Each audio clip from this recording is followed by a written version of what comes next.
Students के लिए और व्यूअर्स के लिए भी नए नक्षत्रों को लेकर हाजिर हुए हैं। विशाखा नक्षत्र 16वां नक्षत्र यह नक्षत्र चक्र में मिलता है।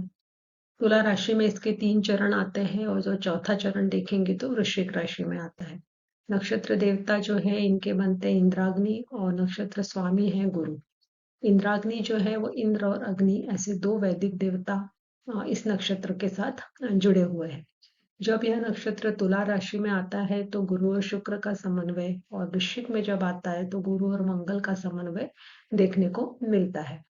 अब विशाखा नक्षत्र के बारे में हम कहें तो इसके प्रतीक अलग-अलग बताए गए हैं। एक विभाजित शाखा है, कुम्हार का चाक बताया गया है, बंधनवार बताया गया है जिसे हम तोरण भी कहते हैं जो दरवाजों पे लगाया जाता है। तो इस नक्षत्र के प्रतीक से हमें इसके बारे में काफी कुछ जानकारी मिलती है।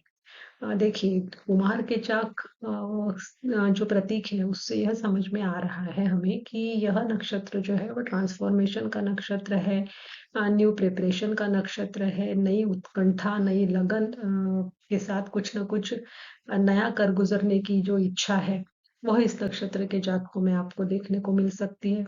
इसके बाद जो विभाजित शाखा बताई गई है इसका मतलब ये हो गया कि इस नक्षत्र में जो जातक जन्म लेते हैं या जिनका जन्म नक्षत्र ये होता है उनकी लाइफ में 2 पाथ जनरली देखने को मिलते हैं कि हो सकता है कि अर्लियर पार्ट ऑफ लाइफ में वो किसी एक काम को कर रहे होंगे और लेटर पार्ट ऑफ लाइफ में आप देखेंगे कि उन्होंने एकदम डिफरेंट तरीके का लाइफ पाथ अडॉप्ट कर लिया है। कुछ इस तरीके की चीजें हमें विशाखा के साथ देखने को मिलती है। तो आप जानते हैं कि इनके पॉजिटिव और नेगेटिव ट्रेड्स इस जन्म नक्षत्र के जातकों के क्या-क्या होते हैं। अब विशाखा नक्षत्र जिनका है या जिनका जन्म नक्षत्र यहाँ आता है उनके कुछ पॉजिटिव ट्रेड्स यदि हम डिस्कस करते हैं तो सबसे पहले ये देखने में आता है कि गुरु के प्रभाव की वजह से इस नक्षत्र के लोगों की जो बोली होती है वह काफी सौम्य होती है, सॉफ्ट स्पोकन होते हैं, संस्कारी होते हैं, धार्मिक होते हैं, परंपराओं का निभा करने वाले होते हैं, लेकिन अंधविश्वासी नहीं होते। मतलब आप इन्हें किसी भी नियम में बांधने के लिए मजबूर नहीं कर सकते। इनके अपनी एक स्वतंत्र विचारधारा होती है और जो अ, उन पर वो काफ़ी अडिग भी रहते हैं या आप ये कह सकते हैं कि वो अपने विचारों के साथ जीवन यापन करना ज़्यादा पसंद करते हैं। इसके बाद हमें पता है कि जो गुरु है ये धन का भी कारक बताया गया है। तो इस नक्षत्र के जातकों में हमने यह भी देखा है कि पैसे को संग्रह करने की जो एक वृत्ति है वो काफ़ी हद तक ज़्यादा देखने को मिलती है और यह भी है कि इन के पास धन रहता भी है। मतलब जनरली इन्हें पैसे की कमी महसूस नहीं होती है। इसके बाद तुला राशि में यदि हम इस नक्षत्र के जातकों को देखेंगे तो ये लोग काफ़ी अच्छे सलाहकार आपको देखने को मिल सकते हैं। फैशन इंडस्ट्री, मॉडलिंग हुआ, उसके बाद टीवी या वेब सीरीज इनके एक्टर एक्ट्रेस ले सकते हैं, रंगमंच पे काम करने वाले कलाकार, ये सारे उद्योगों से जुड़े हुए लोग इस नक्षत्र के आपको मिल सकते हैं। और यदि हम वृश्चिक राशि में देखने जाते हैं तो वृश्चिक राशि में हमें पता है कि यह राशि जो है वह एक तो मंगल के अधीन है और दूसरा यह राशि जो है ऑकल्ट साइंस को, उसके बाद रहस्यमयी विद्या, स्त्री, तंत्र मंत्र इन सबको शो करती है और कालपुरुष की कुंडली में भी यह 8वें भाव पर पड़ती है। तो इस नक्षत्र में जब जातक जन्म लेगा, वृश्चिक राशि में जब विशाखा आता है तो ये लोग जो है वो इसी तरीके के फील्ड में आपको देखने को मिल सकते हैं। मतलब जैसे जासूस हो सकते हैं, उसके बाद ज्योतिष सलाहकार भी होने के चांसेस इनके हो सकते हैं और सबसे बड़ी बात है कि ऑकल्ट साइंस के साथ जुड़े हुए यह लोग देखे गए हैं। अब हमें पता है कि विशाखा नक्षत्र का जैसे कि मैंने आपको बताया कि जो प्रतीक है वो कुम्हार का चाक है और हम सभी जानते हैं कि किस तरीके से एक रॉ मटेरियल से एक काफ़ी खूबसूरत चीज़ें कुम्हार अपनी कला से उसका सृजन करता है। मतलब आप एक तरीके से देख रहे हैं कि ट्रांसफॉर्मेशन हो रहा है एक चीज़ का दूसरी चीज़ में। तो उसी तरीके का कुछ स्वभाव इस नक्षत्र के जातकों में देखने को मिलता है। मतलब वो हमेशा नए इन्वेंशंस के साथ, नई चीज़ों के साथ जाना पसंद करते हैं और नेचुरली आर्टिस्टिक परस्यूट भी इनका होता ही है। इसके बाद इसका एक प्रतीक और है जो कि राधा को बताया गया है, जो कि भगवान कृष्ण की भक्त थी। तो इस नक्षत्र के जो जातक होते हैं अपने रिलेशंस के लिए काफ़ी डिवोटेड होते हैं, या आप यूँ कह सकते हैं कि unconditional love towards their relationship, वह इस जन्म नक्षत्र के जातकों में देखने को मिलता है। इसके बाद और यदि हम आगे देखते हैं तो हमें मालूम है कि तुला राशि में जो है शनि उच्च के जाते हैं। तो इस नक्षत्र के जातक फेयर जस्टिस के लिए भी काफी माने जाते हैं, या किसी भी कुछ भी यदि गलत हो रहा है अपने आसपास, उसको बहुत जल्दी समझ लेते हैं। मतलब नेगेटिव एनर्जी को महसूस करने की जो क्षमता आप कह सकते हैं वो इस नक्षत्र के जातकों में होती है, और उसके अगेंस्ट यदि कुछ अनजस्टिस हो रहा है किसी के साथ, तो उसके अगेंस्ट आवाज उठाने में भी यह पीछे नहीं हटते हैं, ऐसा भी देखने में आया है। मेहनती तो खैर ये होते ही हैं विशाखा के लोग। इसके बाद हमने देखा है कि इनके जो नक्षत्र देवता बनते हैं वो इंद्र और अग्नि है। तो ये दोनों ही जो देवता है, ये कुछ हद तक आप ये कह सकते हैं कि एग्रेसिवनेस को भी शो करते हैं। तो इसका भी प्रभाव कहीं न कहीं जातकों के ऊपर पड़ता है। तो अभी आगे अपन समझने की कोशिश करते हैं कि ये जो सकारात्मक पक्ष हमने अभी जिसकी चर्चा की है, क्या इसके अलावा विशाखा के कुछ नेगेटिव ट्रेड्स हैं? तो आइए देखते हैं कि ये क्या हो सकते हैं।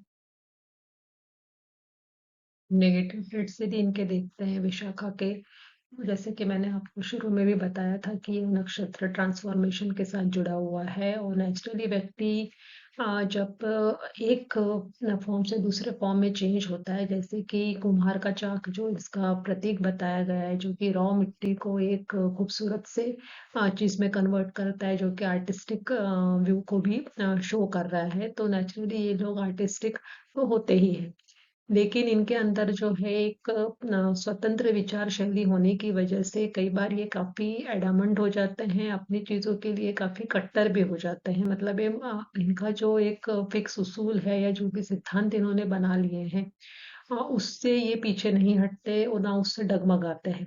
और कोई यदि इनके इस चीज को ब्रेक करने की कोशिश करता है, या ये कहना चाहिए कि इसके अगेंस्ट कोई अपना वॉइस उठाने की कोशिश करता है, तो ये काफी गुस्सैल भी देखे जाते हैं, क्योंकि इनके मन में जो है एक डर होता है कि कहीं ऐसा ना हो कि इन्होंने जो सोचा है या इन्होंने जो तरीका अपनाया है कोई इसको पूर्ण रूप से खारिज कर दे।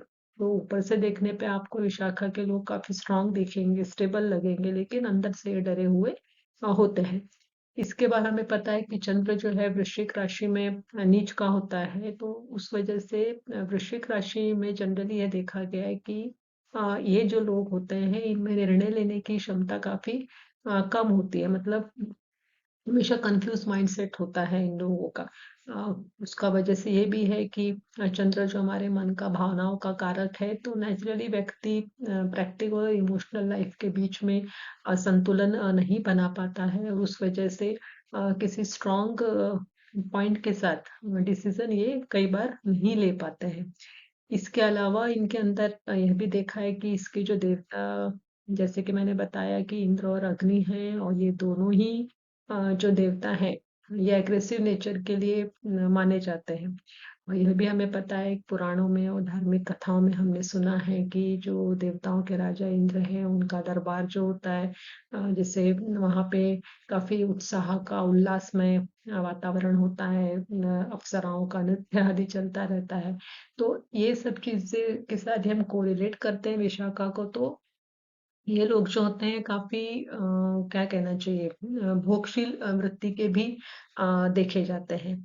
और यदि इनके राशि स्वामी पीड़ित है किसी अवस्था में, और नक्षत्र स्वामी की स्थिति भी यदि कुंडली में अच्छी नहीं है, तो ये जो भोग विलास की जो वृत्ति इनकी होती है, या इन्हें गलत डायरेक्शन में भी लेके जा सकती है, जो इनके जीवन में एक भटकाव को भी शो करते हैं। तो वो भी इनका एक नेगेटिव ट्रेट आप देख सकते हैं। इसके अलावा इसके अलावा इन लोगों में कई बार जेलस की भावना भी देखी गई है। उसका भी रीजन वही है कि यदि इनका जो क्या नक्षत्र जो का जो स्वामी है गुरु, यदि उसकी स्थिति कुंडली में अच्छी नहीं है, तो व्यक्ति जो है वह गुरु, क्योंकि हमें पता है कि शुभ ग्रह है और कुंडली के कई भावों का ये कारक भी बनता है, और इसकी कुंडली में अच्छी स्थिति व्यक्ति को काफी ऊंचाई तक ले जाने में सहायक होती है। लेकिन यदि ऐसा नहीं है तो ये लोग दूसरों की सफलताओं से जलस फील करते हैं। वह उनकी वृत्ति भी इनके अंदर समय के साथ साथ और भी ज्यादा बढ़ती जाती है। इसके बाद इनमें, जैसे कि मैंने आपको शुरू में बताया है कि इसका जो सिंबल दिखाया गया है विभाजित शाखा है, तो ये इनके अंदर एक प्रकार की बेचैनी को भी शो करता है, क्योंकि देखिए लाइफ में यदि हम दो पाथ पे चलते हैं कि आज हमने कुछ काम कर लिया फिर कल कुछ और कर लिया, तो उसमें कभी भी आप स्टेबल लाइफ नहीं लीड कर सकते हैं। और उस कंडीशन में ऐसा हो सकता है कि व्यक्ति बेचैन हो जाए। वह चाहता तो है कि कुछ ही पोजीशन पे पहुंचे, लेकिन वहां तक पहुंच नहीं पाता है। तो इस प्रकार से इनके अंदर कई बार थोड़ा सा लालच, ईर्ष्या, ये वृत्ति भी देखने को मिलती है। इसके बाद हम देखेंगे तो वृश्चिक राशि में ये जो नक्षत्र आता है, जन्म नक्षत्र, तो ये लोग जो है वृश्चिक वाले स्पेशली, ये काफी सक्षम लोग भी होते हैं। सिक्योरिटी गार्ड, सेना हुई, पुलिस हुआ, ऐसे फील्ड्स में आपको ये लोग काम करते हुए दिखाई देंगे। यदि नेचुरली मंगल की पोजीशन यदि कुंडली में काफी स्ट्रांग है, गुरु भी उसके साथ स्ट्रांग है, तो ये जो पॉइंट्स होंगे ज्यादा प्रोमिनेंट हो जाएंगे। तो अभी तक हमने विशाखा के बारे में काफी कुछ समझा, उसके नेगेटिव पॉइंट्स, पॉजिटिव पॉइंट्स समझे। और जो हमारे ज्योतिष सीखने वाले स्टूडेंट्स हैं जो हमारे साथ जुड़े हुए हैं, तो वो सब भी अभी नक्षत्र सीरीज के हम 16वें नक्षत्र तक पहुंच चुके हैं। अभी और हमें आगे सीखना ही है। तो उम्मीद करती हूँ कि अभी आपको नक्षत्र के ट्रेड्स अच्छे से क्लियर होने लगे होंगे, क्योंकि देखिए राशि, ग्रह, नक्षत्र और भाव, इनको समझना, इनके बेसिक्स को अच्छे से समझना कुंडली के फलादेश के लिए काफी महत्वपूर्ण स्टेप होती है। तो अगले आने वाले नक्षत्र तक आप सभी का धन्यवाद। नमस्कार।